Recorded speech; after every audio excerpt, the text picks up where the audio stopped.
all sweaty. So smart. Okay, so now we're going to look at heart placements, and Dr. Nettles is going to palpate where you're going to listen to heart sounds. So go ahead, Dr. Nettles. All right, so first thing we're going to do is we're going to find the angle of Louis. We're going to come to the sternum right here. We're going to palpate down till we feel this little bump. It's called the sternal notch. So right in there. And then from there, we're going to move right into the second intercostal space. So you're literally just going to feel for the groove. That's where we're going to listen to our aortic heart sounds. Yes, and what are we going to hear?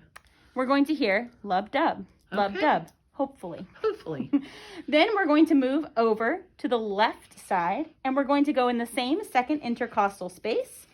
And that's where we're going to listen to our pulmonic heart sounds.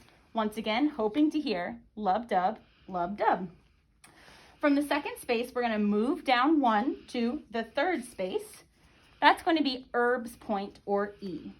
My sticky notes are falling off, but you get the idea.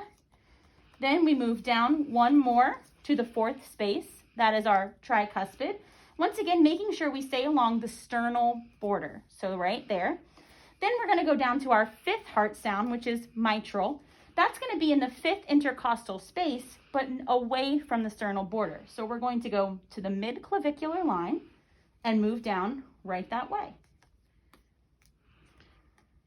Okay, so can you demonstrate, Dr. Nettles, listening with the diaphragm and with the bell? And I will just video record you. So make sure you put your stethoscope in the appropriate way. Remember, it should be pointing out toward you. My stethoscope has two functions, the diaphragm and the bell, and to listen to those, I have to flip back and forth. Make sure you know what kind of stethoscope you have, as newer models oftentimes have light and deep pressure. D, deep diaphragm, and then your light pressure is the bell. So I'm going to listen first with my diaphragm. I'm going to palpate, move down, and go into the space.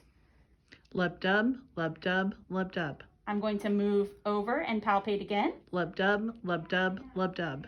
Feel and move down one. Lub-dub, lub-dub, lub-dub. Once again, feel, move down one more. Lub-dub, lub-dub, lub-dub. And then for the last one, I'm going to make sure I have my landmark. I'm going to stay along the sternal border, go to my mid-clavicular line, and move down.